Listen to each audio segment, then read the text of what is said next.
Assalamualaikum dan selamat sejahtera. Hari ini cikgu nak kongsikan cara untuk menjawab soalan esei nombor 10. So, mari kita lihat soalan nombor 10. Okey, soalan nombor 10 ya. Kaji situasi berikut. Cermin mata yang berkantar tebal dalam rajah 10.1 mempunyai jarak fokus yang lebih pendek berbanding cermin mata yang berkantar nipis dalam rajah 10.2. Cadangkan satu hipotesis untuk menyiasat situasi di atas. Okey, jadi soalan A memang akan tanya hipotesis daripada situasi di atas. Jadi, kita kena gunakan situasi ni untuk jawab hipotesis dia. Okey, so untuk hipotesis, kita perlu ada pemboleh ubah yang dimanipulasi dengan pemboleh ubah yang bergerak balas. Okey, sebenarnya kalau awak baca daripada soalan ini ya pelajar.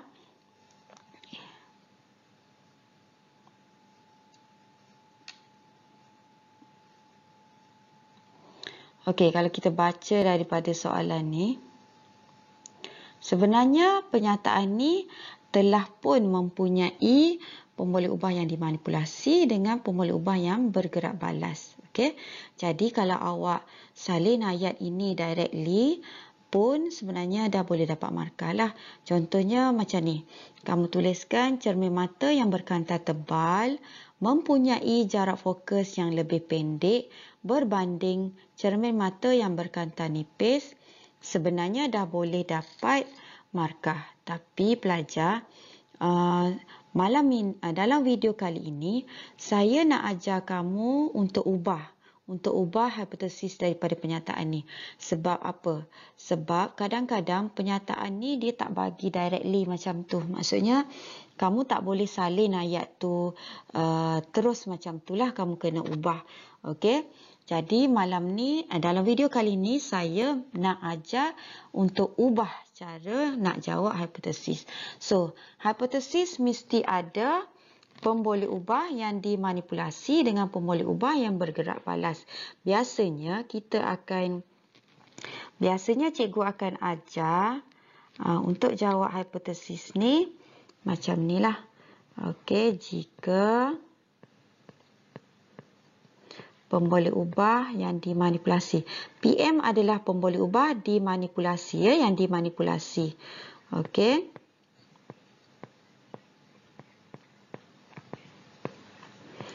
Okey, maka kita akan letakkan pemboleh ubah bergerak balas terhasil. Okey. So ini adalah cara untuk jawab hipotesis. Okey.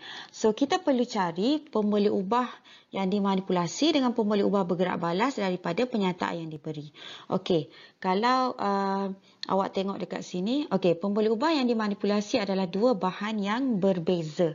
So kita ada dekat sini dua bahan yang berbeza itu adalah cermin mata yang berkantar tebal dengan cermin mata yang berkantar nipis. Ini adalah dua bahan yang berbeza. Jadi, ini adalah pemboleh ubah yang dimanipulasi. Okey? Ini adalah pemboleh ubah yang dimanipulasi. Okey. Pemboleh ubah bergerak balas adalah hasil dia. Okey, hasil daripada eksperimen ataupun keputusan dia. Okey, jadi apa keputusan yang kita dapat kat sini? Kita dapat jarak fokus ni ya. So, kalau dekat sini jarak fokus dia ni dah bagi tahu dah lebih pendek. Okey, lebih pendek. Lebih pendek tu adalah hubungan. So, dalam hipotesis ni memang kita kena letakkan hubungan dia lah. Okey, so cara nak jawab dia, kita akan masukkan pemboleh ubah yang dimanipulasi. So, dekat sini. Okey, jika kita ambil salah satu ya, sama ada nak ambil kantar tebal atau nak ambil kantar nipis. Okey, dekat sini cikgu nak ambil kantar tebal. Okey, cermin mata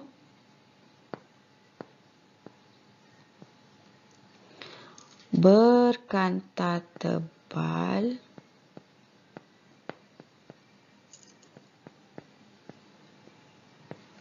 digunakan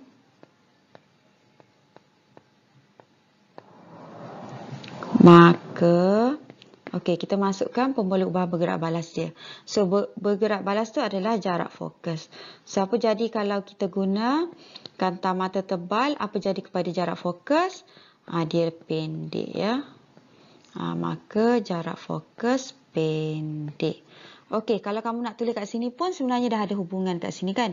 So, tak nak tulis terhasil pun boleh. Tapi kalau kamu nak tambah terhasil pun bolehlah. Maksudnya, maka jarak fokus pendek terhasil. Tak ada masalah. Dia tidak menjejaskan apa-apa. Okey, so inilah hipotesis. Atau cara untuk jawab soalan hipotesis. Okey, sekarang ni kita tengok pula soalan soalan B, ya. 10B. Okey, dengan menggunakan satu kanta tebal. Okey, so dia bagi dekat sini. Satu kanta tebal. Satu kanta nipis. Pemegang kanta, skrin putih, sebatang lilin. Okey, ada bahan lain kat sini, ya. Rancang satu eksperimen untuk menguji hipotesis di 10A. Okey, so huraian anda haruslah mengandungi kriteria berikut. Ni memang soalan nombor 10 memang macam ni lah rupa bentuk dia kan. Cuma dia bagi bahan je lain. Tapi soalan lainnya sama. Soalan yang pertama mestilah dia akan tanya tujuan eksperimen. Soalan yang kedua mesti dia tanya pemboleh ubah. Soalan yang ketiga pula radas dan bahan. Soalan yang keempat prosedur atau kaedah. Dan soalan yang kelima, penjadualan data. Okey, jadi untuk jawab soalan tujuan eksperimen. Okey, kalau nak jawab untuk soalan tujuan eksperimen ni. Okey, so biasanya saya ajar pelajar saya untuk mengkaji. Dia mesti ada perkataan untuk mengkaji tu, ya. Mengkaji hubungan di antara. Okey, sini kita akan masuk pemboleh ubah yang dimanipulasi dan dekat sini pula pemboleh ubah bergerak balas. Okey, pelajar. Okey, kalau tengok pada soalan A tadi dia bagi cermin mata tau. Tapi kat sini dia tak bagi cermin mata, dia hanya bagi kanta cembung. Jadi jangan ambil yang soalan A tadi. So pemboleh ubah yang dimanipulasi kat sini kita kena tengok bahan yang diberi dalam soalan ni lah, soalan B. Okey, cuma dia memang nak kaji tentang ketebalan kanta kan. Okey, sebab dia bagi kanta cembung tebal, satu lagi kanta cembung nipis. Okey, kalau awak tengok dekat sini lah. Okey, dia bagi dua kat sini kan. Okey. So, dekat sini maksudnya dia nak tengok pemboleh ubah yang dimanipulasi kat sini adalah ketebalan kanta. Okey, sebab dia bagi satu kanta tebal, satu kanta nipis. Okey.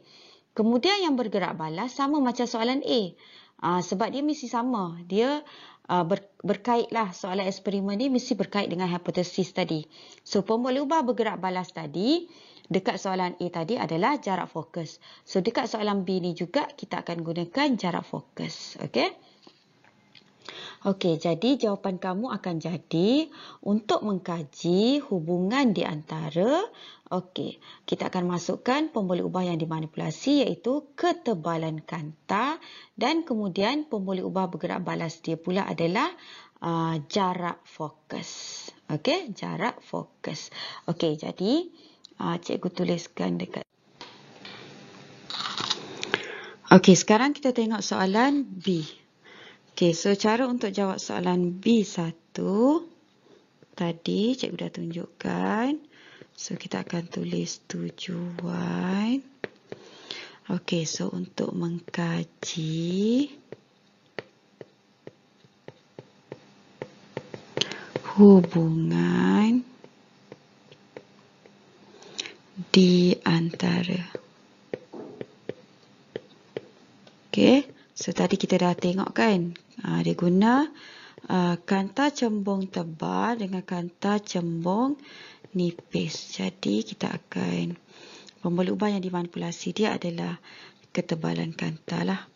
Lepas tu pemboleh ubah bergerak balas dia adalah jarak fokus. Okey, so kita nak tengok jarak fokus.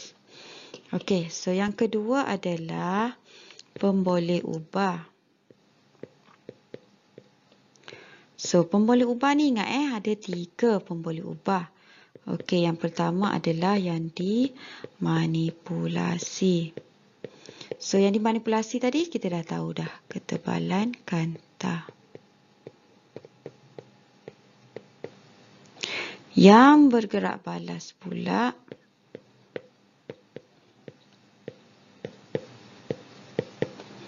jarak fokus.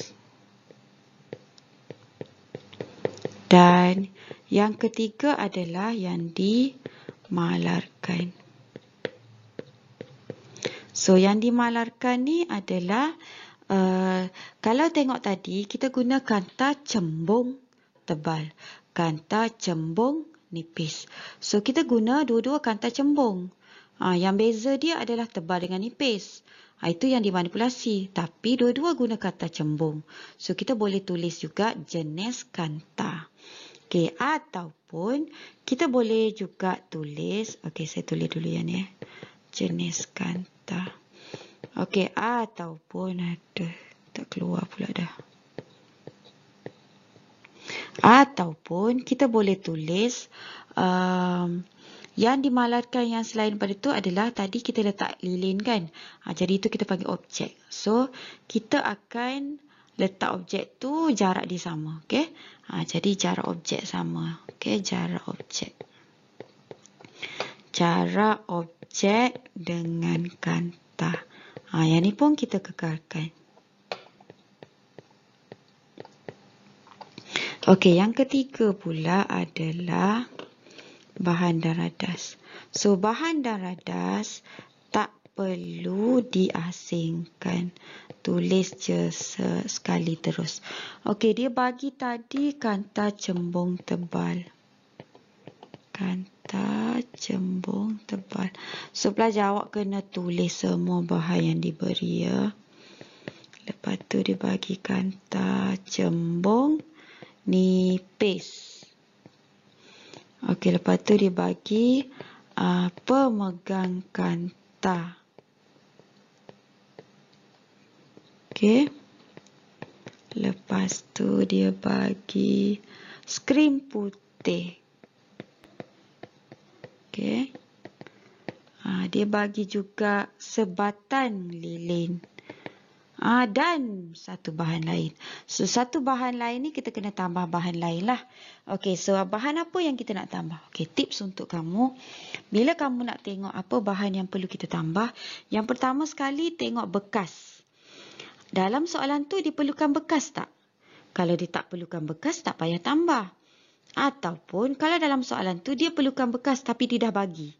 Jadi tak perlu tambah bekas. Tapi kalau dalam soalan tu diperlukan bekas dan bekas tidak diberi, so tambah bekas. Okey, yang kedua kita akan tambah alat untuk mengukur. Okey, alat untuk mengukur ni contoh macam termometer, jam randai, ada banyak lagi lah. Okey, tapi kalau dalam soalan ni kita perlukan tak alat untuk mengukur? Perlulah kan? Sebab kita nak ukur jarak fokus. Kan kita nak ukur jarak fokus.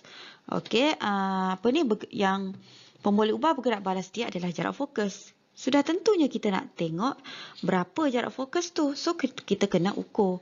Nak ukur guna apa? Guna pembaris. Okey, kalau macam contoh lah. Kan dalam soalan tu nak tambah bekas dah ada. Alat mengukur, dia tak perlukan alat untuk mengukur. Macam contoh soalan bakteria. Kalau soalan berkaitan bakteria, selalunya dia tak bagi bakteria. Jadi kamu kena tambah bakteria lah dekat situ. Okey? Okey, sekarang ni kita pergi kepada soalan prosedur dan kaedah. Okey, untuk prosedur, cikgu bagi awak garis panduan kat sini ya. Okey, kita boleh lukis rajah berfungsi dan berlabel. Okey. Biasanya 3 markah. Kita boleh dapat 3 markah. Kalau awak lukis dua-dua, maksudnya yang diulang lagi tu, awak lukis 2 rajah yang berlabel dan berfungsi boleh dapat 3 markah. Kalau awak lukis satu saja, macam contoh nanti kejap lagi saya nak tunjuk untuk lukis satu saja. So itu kita akan dapat 2 markah sahaja. Okey. Kemudian dah lukis, nak dapat full mark kenalah juga tulis. Sebab dia 4 markah kan. Okey, so ini adalah garis panduan. Okey, yang pertama sekali masukkan pemboleh ubah yang dimanipulasi ke dalam bekas. Okey. Contoh macam soalan ni, pemboleh ubah yang dimanipulasi. Kita ada 2 kan? Kanta cembung tebal dengan kanta cembung nipis. So kita akan letak yang itulah salah satu. Okey. Tambah PDM. Okey, kalau dalam soalan ni kita tak kata tambah lah. Okey, sebab kita nak letak lilin tu. Okey, ataupun objek tu. Jarak dia pastikan dia sama. Itu adalah yang dimalarkan tadi kan. Jarak objek dengan kanta. Okey. Yang ketiga ni perhatikan atau ukur. Kalau dalam soalan ni kita nak guna ukur. So kita ambil ukur. Kadang-kadang dalam soalan dia tak pakai ukur. Jadi kita akan tulis perhatikan. Okey, dan catat. PB adalah pemboleh ubah yang bergerak balas. Yang keempat pula kita akan ulang eksperimen dengan pemboleh ubah yang dimanipulasi yang kedua. Okey? Ataupun kadang-kadang soalan tu dia terbalik. Kita letak yang dimalarkan dulu, barulah yang dimanipulasi. Yang ketiga dengan empat tu sama. Okey? Okey, mari kita tengok soalan ni lah. Macam mana kita nak jawab soalan ni. Okey, so untuk soalan ni prosedur.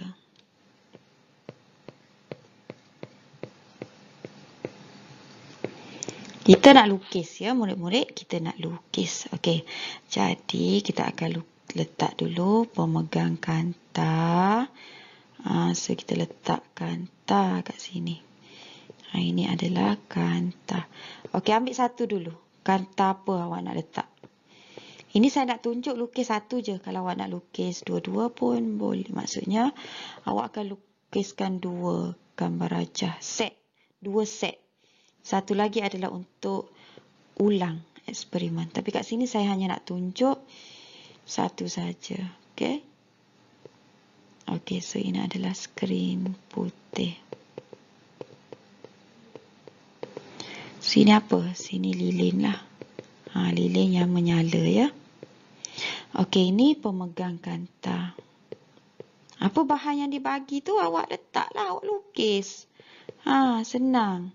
Dia bagi kanta cembung, lukis kanta cembung. Dia bagi pemegang kanta, lukis pemegang kanta. Dia bagi lilin, lukis lilin.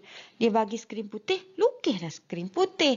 Okey, tadi awak tambah apa? Awak tambah pembaris kan? So pembaris adalah untuk ukur kat sini kan? Jadi kita letaklah pembaris kat sini. Okey. Okey, dekat sini sebenarnya awak dapat 2 markah lah. Yang pertama sekali awak letak pemegang ni dekat kanta 1. Yang kedua kita akan laraskan lilin. Okey, lepas tu kita akan ukur. Biasa ukur dia tak ada dalam markah ya. Dalam rajah tak boleh bagi ukur tu. Okey, kita kena tulis juga. Jadi kat sini cikgu nak lukis satu ni je untuk dapat. So kamu akan dapat 2 markah pada rajah. Okey. Kemudian kita tengok cara nak tulis. Okey, cara nak tulis yang pertama tadi apa? Kalau kita lukis, kita ada gambaran untuk tulis apa kan?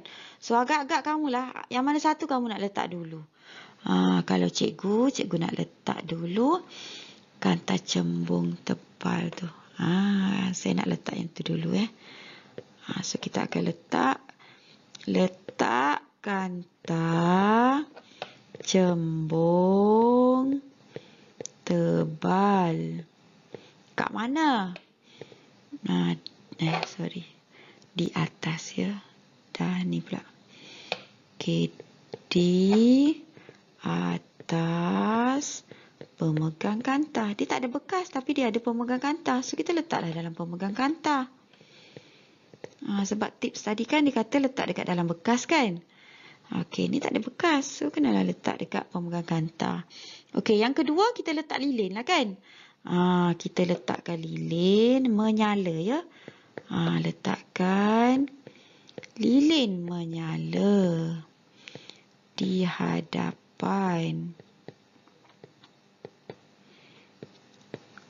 hadapan ganta. Okey, yang ketiga, sebenarnya ada markah lain lah. Okey, dia kena, satu lagi prosedur dia adalah kita akan laraskan skrin putih sampailah kita dapat jarak fokus. Kita dapat image yang tajam. Okey. Prosedur tu boleh jugalah kamu tulis. Okey. Sebab dekat sini sebenarnya dia ada 5 prosedur. Maksudnya ada 5 markah tapi kamu akan dapat 4 markah je. Okey. So cikgu tak nak tunjuk yang tu. Okey, sebenarnya ada satu lagi. Laraskan skrin putih sehingga image tajam terbentuk pada skrin. Okey. Sepatutnya yang tu dululah. Okey, tapi cikgu tak nak tulis yang tu. Cikgu nak, sebab tadi cikgu tunjuk 4 je kan. 4 je prosedur dia kan. Jadi cikgu akan terus kepada yang ketiga. Okey. So yang ketiga ni kita akan ukur lah. Ukur jarak fokus. Okey, kalau kamu nak tulis yang laraskan tu, tulislah ya. Tulis. Memang selalunya kalau dalam skema pemarkahan tu memang di 5 markah. Kebanyakan eksperimen 5 markah. Okey, sorry. Saya lupa nak tulis catat sebenarnya ada perkataan catat. Ukur dan catat. Ukur dan catat. Okey, kita kena letak pemboleh ubah yang bergerak balas. So kat sini adalah jarak fokus lah. Okey. Dan yang keempat, kita akan ulang eksperimen dengan apa? Okey, tadi kita guna kanta tebal kan? Jadi sekarang kita ulanglah dengan kanta nipis pula. Kanta cembung nipis. Okey, so kamu akan dapat 4 markah kat sini lah. Okey. So kalau nak dapat dia tak akan dapat markah lebih lah. Cuma nak tambah satu lagi prosedur, tak ada masalah. Prosedur. Sepatutnya yang ketiga tadi, laraskan skrin putih sehingga mendapat image yang tajam. Okey. Okey. So kita dah siap prosedur. Okey. Jadi sekarang ni kita tengok yang kelima iaitu penjadualan data. Okey, untuk penjadualan data, nama dia jadual belajar. Kalau dah nama dia jadual, nampak tak ni? Jadual. Mestilah kena buat jadual. Jadual tu maksudnya apa? Jadual tu kotak lah. Kotak kat situ macam tu. Okey, cikgu rasa tak muat nanti cikgu nak tulis. Boleh muat. Okey, sini kita akan letak. Okey, sini kita letak pemboleh ubah yang dimanipulasi. Sini kita akan letak pemboleh ubah bergerak balas. So, yang dimanipulasi tadi adalah